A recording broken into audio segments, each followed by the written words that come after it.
बिस्मिल्लाहिर्रहमानिर्रहीम। मैं एक बहुत ही यमी और बहुत ही अच्छी रेसिपी आप लोगों से शेयर करने वाली हूँ। ये है मिनी स्लाइडर्स और ये बहुत ही बेस्ट ऑप्शन है पार्टी एपेटाइज़र के तौर पे। और ये आपको यकीनन बहुत अच्छी लगेगी इंशाल्लाह ताला। Let's get started. और उसके लिए मैंने जो किया था, उसके लिए मैंने 2 पाउंड कीमा लिया था और उसको धो के और उसका पानी पूरा ड्राई कर लिया था। और उसके साथ ही मुझे चाहिए है pink salt, ginger garlic paste मैंने लिया 1 टेबल स्पून, काली मिर्च ली 2 टीस्पून और अनारदाना पाउडर है, लाल मिर्च कुटी हुई है, पिसी हुई लाल मिर्च है और ये फ्राइड अनियन है, क्यूमिन सीड है। आप जो फ्राइड अनियन है उसमें बहुत अच्छा फ्लेवर देते हैं। और ये पिंक सॉल्ट है और ये सारी चीज़ें उसके अंदर जाएंगी। और ये बहुत ही ये क्योंकि ये देसी स्टाइल बना रही हूँ तो उसके लिए ये सारे स्पाइसेस बहुत मायने रखते हैं और बहुत फ्लेवरफुल लगते हैं। जब भी आप इसमें डालेंगे आपका बहुत इंजॉय करेंगे जब आप खाएंगे। सबसे पहले मैंने उसके अंदर 1 टेबल स्पून डाल दिया है पिंक सॉल्ट का और ये मिक्स स्पाइसेस हैं, गरम मसाला है वो ऐड कर दिया है और ये क्यूमिन सीड है जो मैंने उसके अंदर ऐड किया है और ये कुटी हुई लाल मिर्च है जो 1 टेबल स्पून है मैंने इसके अंदर ऐड कर दी है। और ये अनियन है, फ्राइड अनियन बहुत अच्छा फ्लेवर देते हैं। और ये काली मिर्च मैंने डाल दी है 2 टीस्पून और ये 2 टीस्पून मैंने लाल मिर्च डाल दी है पाउडर और ये अनारदाना पाउडर है जो कि 1 टेबल स्पून है।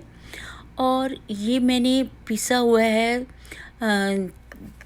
पुदीना और धनिया और हरी मिर्च और काली मिर्च, नमक, ये उसके मैंने चटनी बनाई हुई है। आपको मैंने इसकी पहले रेसिपी दी हुई है और मैं वो ऐड करती हूँ। इसकी वजह से ये खाना बहुत जल्दी हज़म होता है। अब इस सारी स्पाइसेस को आप मिक्स कर लेंगे एक्सक्यूज़ मी। सारी स्पाइसेस को अच्छी तरह से हाथ से मिक्स कर लेंगे। और जब ये अच्छी तरह से मिक्स हो जाए तो मैं इनको पहले अच्छी तरह से मिक्स करती हूँ, ऐसे ही 3-4 मिनट के लिए अच्छी तरह से मिक्स करती हूँ। और ये हाथ से ही बेस्ट मिक्स होता है। आप मशीनें भी यूज़ कर सकते लेकिन हाथ से बेस्ट। अब इसमें मैंने अदरक लहसुन का पेस्ट डाल दिया था। अब मैं उसको भी अच्छी तरह से मिक्स करूँगी ताकि अदरक लहसुन का फ्लेवर पूरे में इवनली उसमें आए। और अब देखिए थोड़ा सा मैंने इस टाइम पे भी आके नमक डाला है और ये कुटी हुई लाल मिर्च थोड़ी सी ऐड कर दी है जो बची हुई थी। और इस तरह तीनों चीज़ों को एक साथ मिलाने से बहुत फ्लेवरफुल, आई डोंट नो, मैंने इसी तरह ट्राई किया तो बहुत फ्लेवरफुल बने। आप अच्छी तरह से पूरे को मिक्स कर लें। और जो मेरी एक और अच्छी बात है, इसमें मैं इसको मिक्स करने के बाद मैं ओवरनाइट के लिए रखती हूँ। और अब इसके बाद मैंने 1 अंडा इसमें तोड़ के शामिल करूँगी।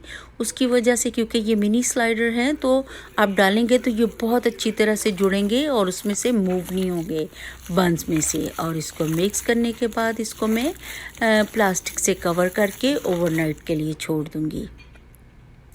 अब ये वाले जो हैं वो मिनी स्लाइडर हैं, मिनी बंस हैं।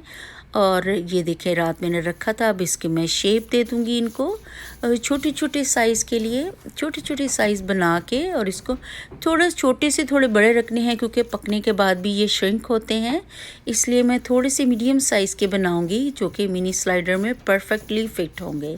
अब इसको छोटे छोटे गोल बनाने के बाद थोड़ा सा हाथ पे पानी लगाएं और उसके बाद इसको बनाते जाएं और ये हाथ पे चिपकेंगे भी नहीं। और इसी तरह आप बनाने के बाद इसको एक तरफ रख दें। और ये मैं एक और आपको टिप दूँ, इस तरह बना के रखने के बाद आप जो बाकी चीज़ें हैं उनको भी साथ साथ देखते जाएं। जैसे मैंने इसके लिए बाकी अनियन भी काटे हुए हैं, बाकी चीज़ें भी हैं। और ये जो बंस हैं इनको भी सौगी से बचाने के लिए आपको क्या करना चाहिए, बहुत ज़्यादा आपको ऊपर चीज़ें नहीं लगानी चाहिए जैसे सॉस वगैरह, उसकी वजह से सौगी हो जाते हैं और वो फ्लेवरफुल नहीं लगते हैं। अभी मैंने इसमें ऑलिव ऑयल डाल दिया है, 2-3 टेबल स्पून डाल दिया है। और उसके साथ साथ ही मैं इसके अंदर अब सारे जो मैंने मिनी कबाब बनाए हैं वो इसके अंदर रखती जाऊंगी जो स्लाइडर में जाएंगे। इसी तरह सारों को एक एक करके रखते जाएं। और रखने जब सारे रखे जाएं तो आप फर्स्ट में चम्मच से नहीं हिलाएं, पूरे फ्राइंग पैन को ही हिलाएं ताकि वो पेंदे से अलग हो जाए। फिर आप उसको चेंज करें उनकी साइड। अल्हम्दुलिल्लाह देखिए सारे मैंने रख दिए हैं इसके अंदर। इसी तरह पूरे क्योंकि पैन थोड़ा बड़ा है तो उसमें एक दफ़ा में ही सारे आ गए, वरना आप 2 दफ़ा में भी करके बना सकते हैं। अब देखें अच्छी इस तरह मैंने पैन को हिला दिया है। अब ये मूव हो गए हैं सारे पैन से, तो अब मैं इनको फोर्क से इनकी साइड पलट दूँगी या फ्लिप कर दूँगी इनको। दूसरी साइड भी अच्छी तरह से पकाएंगे और इसका जब टेम्परेचर 180 और हाई होगा या 165 एंड हाई होगा तो ये परफेक्टली डन होंगे। मैंने ऊपर से और साइड से दोनों तरफ से करके चेक करूँगी। सारों को मैंने पलट दिया है और दूसरी तरफ मैंने अब फिर एक दफ़ा इसको हिला दूँगी ताकि नीचे से ये मूव हो जाएं। और अब देखें दूसरी तरफ मैंने जितने भी ये मिनी बांस हैं उन पे बहुत हल्का सा बटर लगा देती हूँ। और इस तरह बटर लगा के जब आप इनको हीट करेंगे, गरम करेंगे, तो आप यकीन करें ये बहुत क्रंची बनते हैं इस तरह से और बहुत मज़े के लगते हैं। इसीलिए मैंने सारों पे थोड़ा सा बटर लगाया। अब इन सारों को इसी तरह टोस्ट करूँगी पैन के अंदर ही। आप चाहें तो टोस्टर में भी कर सकते हैं, चाहे तो जिस तरह आपको अच्छा लगता है। मुझे इस तरह ज़्यादा यूनिक और अच्छा फ्लेवर लगता है, थोड़ा देसी स्टाइल में यही फ्लेवर और इसी तरह से ही इनको टोस्ट और रोस्ट करना अच्छा लगता है। तो मैं इसके अंदर इनको सारों को टोस्ट कर लूँगी अच्छी तरह से, क्योंकि मैंने बटर लगाया था सारों को। देखिए कितने अच्छे क्रंची से और गोल्डन सा कलर उनका आ गया है। और इनको इसी तरह मैं इसके अंदर दोनों साइड से, दूसरी साइड से भी इसी तरह टोस्ट करूँगी और बहुत यमी और क्रंची बनते हैं। और दूसरी तरफ मैंने एक बहुत मिनी सा अनियन लिया है, उसको बहुत बारीक स्लाइस में काट रही हूँ और इसी तरह उनको छोटा छोटा काट लेना है। और इसी तरह मैं उसके टमाटर को भी बहुत थिन स्लाइस काटने हैं ताकि वो बहुत अच्छा फ्लेवर देंगे और मिनी की वजह से वो बहुत ज़्यादा बड़े लुक भी नहीं देंगे। और इसी तरह सारों को टमाटो को भी मैं काट लूँगी। और उसके बाद जितने भी ये मैंने मिनी बन टोस्ट किए हैं और उनके ऊपर मैं बहुत कम तादाद में बहुत थोड़ी सी हॉट सॉस लगाऊंगी। बहुत इतनी ही मिनी सी लगानी है, क्योंकि अगर ज़्यादा लगाएंगे तो ये सॉगी हो जाएंगे और वो अच्छे नहीं लगेंगे आपको, क्योंकि ये ऑलरेडी टोस्ट हुए हुए हैं और काफ़ी क्रंची सा फ्लेवर है इनका। बस बहुत हल्के से हाथों से और बहुत कम कम सॉस लगानी है।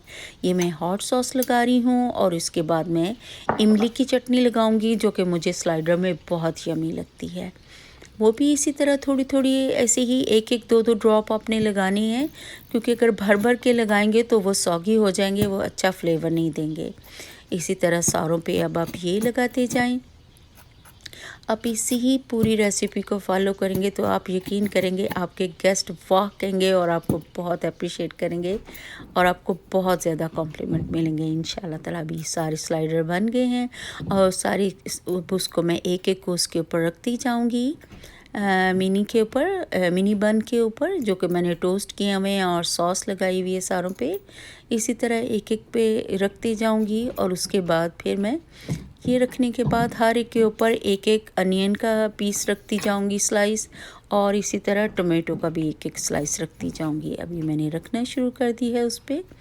और आप यकीन करिए, क्योंकि मैंने अनियन का मैं एक और टिप दूँ, जब मैंने काटने से पहले 1 घंटा पहले मैंने इनको फ्रिज में रखा था, तो उसकी वजह से ये काफ़ी और क्रंची हो जाते हैं और जो उनकी स्ट्रॉन्गनेस होती है वो भी कम हो जाती है। अब मैं टोमेटो रख रही हूँ एक एक करके स्लाइस उनका, और इसी तरह सारों के ऊपर स्लाइस रखने के बाद आप इसका जो दूसरा हिस्सा है मिनी बन का, आप वो उसके ऊपर रख देंगे। बहुत अच्छे बनते हैं, बहुत यमी रेसिपी है, आप ज़रूर ट्राई कीजिएगा। अब मैं सारों के ऊपर उसका दूसरा स्लाइस रख दूँगी और इसी तरह पूरे पर रखने के बाद फिर मैं इसके ऊपर एक मिनी स्क्यूर्स है जिसके ऊपर एक बीट लगा हुआ है, जो कि मुझे बहुत अच्छा लगता है। मोस्टली मैं बड़े बर्गर के लिए भी यूज़ करती हूँ और मिनी स्लाइडर्स के लिए भी यूज़ करती हूँ, और उसकी वजह से चीज़ें मूव नहीं होती और आपको बहुत आसानी रहती है पकड़ने के लिए भी, और एम्बैरसमेंट से भी अब बच जाते हैं, क्योंकि ये मिनी होते हैं तो अंदर से चीज़ें हिलने का डर होता है। तो इसलिए ये लगाती हूँ और वैसे भी बहुत प्रेटी लगते हैं ये वाले, जब आप लगाते हैं थोड़ी अच्छी और डिसेंट सी लुक आती है पूरी रेसिपी की। और मैंने ये लगा दी हैं सारों के ऊपर लगाने के बाद, और सबको ये रेसिपी इतनी अच्छी और यमी लगी, और कुछ अपना फ्लेवर भी इसमें डाला हुआ था। और सॉरी इसमें चीज़ मिसिंग है क्योंकि ख़त्म हो गया था। आप चाहें तो इसके ऊपर कोई भी चेडर प्रोसेस कोई मिनी चीज़ भी इसके ऊपर लगा सकते हैं। अल्हम्दुलिल्लाह ये रेसिपी रेडी है। और इसके बाद मैंने फूलों के साथ उसको साइड पे गार्निश करके तो उसके साथ रखा था। बच्चों को बहुत अच्छी लगी और गेस्ट को भी अच्छी लगी। आई होप आप लोगों को भी अच्छी लगी। अगर अच्छी लगी है तो थम्स अप दें प्लीज़, और सब्सक्राइब करें मेरा चैनल अगर आपको अच्छी लग रही है मेरी। और रेसिपी देखने के लिए प्लीज़ ज़रूर बेल आइकन को भी प्रेस करें। और अगर आपको इस रेसिपी को फॉलो करके आप बनाएं तो प्लीज़ आप मेरे साथ अपना एक्सपीरियंस शेयर करें। इंशाल्लाह मैं इस पे ज़रूर आपका एक्सपीरियंस शेयर करूँगी। और जज़ाकल्लाह गाइस मेरी वीडियो देखने के लिए। और जब भी खाना बनाएं दुरूद शरीफ पढ़ के बनाएं। इंशाल्लाह ताला आपके खानों में बहुत जायका आएगा और अल्लाह जी आपके बहुत सारे बिगड़े काम भी बनाएगा। जज़ाकल्लाह गाइस। थम्स अप दें, शेयर करें, लाइक करें, सब्सक्राइब करें। और मिनी स्लाइडर आपको कैसे लगे प्लीज़ कमेंट बॉक्स सेक्शन में ज़रूर मुझे बताएं प्लीज़ कि ये देसी स्टाइल आपको मेरा कैसा लगा। और इंशाल्लाह ताला मैं और भी आपको रेसिपी शेयर करती रहूँगी। ये इसमें मेरी अपनी ट्विस्ट है, अपना फ्यूजन थोड़ा सा मैंने डाला है। आई होप आपको ये अच्छा लगा होगा। जज़ाकल्लाह गाइस। अल्लाह हाफिज़। दुआओं में याद रखें। अल्लाह हाफिज़।